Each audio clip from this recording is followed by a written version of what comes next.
Ao longo da história humana, os piratas têm sido temas de muitas controvérsias. Para muitos, eles são grandes símbolos de liberdade, já que muitos piratas eram fugitivos da perseguição política ou religiosa de suas épocas.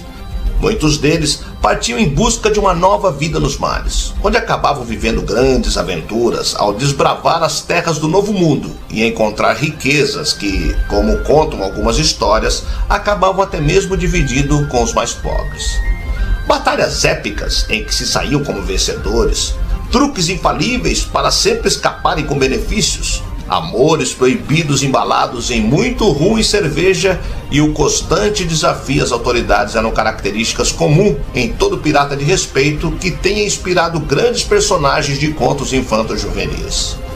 Mas para outros, eles não passavam de saqueadores salafrários, negociantes de mercadorias roubadas que buscavam enriquecer a todo e qualquer custo.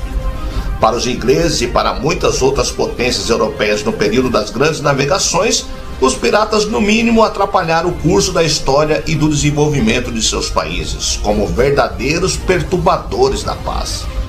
Em 1692, Port Royal, a capital da Jamaica, era uma cidade rica, mas sua população não era exatamente nobre.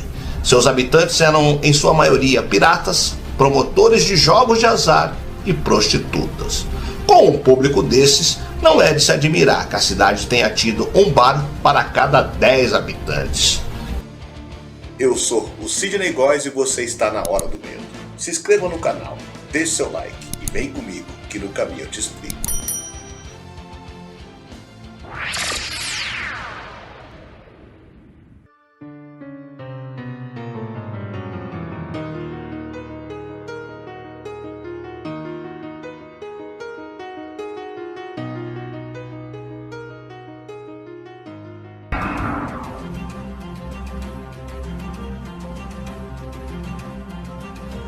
Em 7 de junho de 1692, a cidade jamaicana de Port Royal, notório paraíso pirata, afundou no mar Caribenho.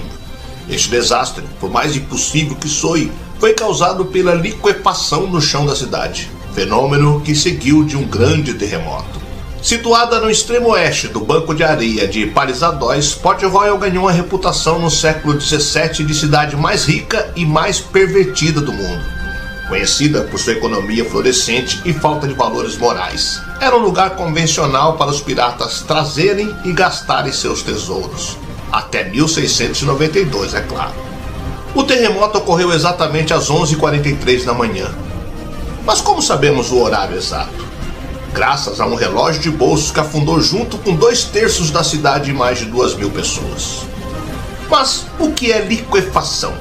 É o que acontece quando o solo alagado e solto, areia mais água, se torna temporariamente areia movediça. Se você olhar bem de perto para esse material, vai ver que ele na verdade é composto de diversas pedrinhas, e sua forma redonda quase uniforme significa que há espaço entre elas que se enche de água. Quando pisamos na borda dessa areia saturada, a sensação é relativamente estável, porque as partículas são empurradas juntas e ficam em cima uma das outras.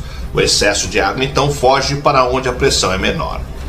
Nós conseguimos construir casas em areia molhada porque o peso das pedras e a fricção entre elas fazem com que o solo se comporte como sólido na maior parte do tempo. No entanto, durante o terremoto, as pedras se movem tanto que a água não escorre para longe. Assim, o solo não se comprime. Pelo contrário, já que a água líquida não tem integridade estrutural, ele liquefaz e os objetos densos em cima dele afundam. Esse fenômeno é facilmente observado nas praias. Quando você fica em pé na areia no início de uma praia, no ponto onde as ondas terminam, o solo vai parecer sólido se você se mantiver parado. Mas se você mexer seu pé, a areia molhada vai começar a liquefazer e afundá-lo. Em grande escala, a liquefação induzida por terremotos pode engolir carros, casas e até mesmo complexos de apartamentos. Quando o abalo terminar e o solo não estiver mais suspenso em água, o chão vai solidificar novamente e tudo que tiver afundado vai ficar preso. Hoje sabemos que é apenas ciência. Em 1692, no entanto, foi um ato divino que acabou com a cidade pecadora. Port Royal está situada na Jamaica, em uma pequena ilha na foz do porto de Kingston. Isso fez dela uma verdadeira joia para o comércio, já que a excelente localização em relação a todo o resto do Caribe a colocava em vantagem para as rotas comerciais, além de ser um excelente porto para descanso de tripulações e um local ideal para fazer reparos de navios na época. A cidade foi descoberta por colonos europeus que chegaram às Américas com Cristóvão Colombo em 1494 e em cerca de 15 anos se estabeleceram permanentemente. Por 146 anos a ilha foi controlada pelos espanhóis, até que em 1655 os britânicos a conquistaram e a nomearam oficialmente como Port Royal. E como tudo na história de conquistas da Inglaterra, claramente os britânicos não estariam dispostos a deixar a cidade indefesa. Em 1657, o governador do assentamento, Edward Dolley, encontrou uma solução única para fazer a defesa de Port Royal, sobretudo contra os espanhóis. Ele convidou um grupo de corsários denominados os Irmãos da Costa para tomarem conta de Port Royal como se fosse seus lares, ou melhor dizendo, um porto de origem, já que o lar de um bom pirata é claramente o próprio mar. Os Irmãos da Costa eram uma colisão de grandes capitães marinheiros, sendo o mesmo grupo de piratas ao qual pertencia o famoso, ou infame Harry Morgan, conhecido por ter saqueado grande parte do Caribe. Assim como no filme Piratas do Caribe, esse grupo tinha um código de conduta e era respeitado pelos membros. E é a partir daí que a história começa a ficar interessante. Com o crescimento da cidade sob o domínio britânico, os espanhóis e seus interesses marítimos eram considerados uma ameaça ao desenvolvimento de Port Royal. E por esse motivo, o governador britânico de Port Royal decidiu começar a acolher piratas para protegê-los, mas sob as condições deles protegerem a cidade dos espanhóis. Essa tática teve um impacto interessante que redefiniu bastante o desenvolvimento do Caribe, que de início era principalmente de domínio espanhol. O que começou a acontecer, no entanto, foi que os piratas começaram a atacar regularmente os navios e assentamentos espanhóis, de modo que isso exigia do governo espanhol mais e mais investimentos em recursos para a defesa. Os piratas se divertiram muito saqueando, roubando ouro, prata e bens de valor, pegando para si as mulheres do inimigo e se deliciando com as iguarias que eles conseguiam como fruto desses ataques. Sob a proteção do governo britânico, a pirataria rolava solta e ajudou muito a definir não só a política e a religião local, mas também a economia.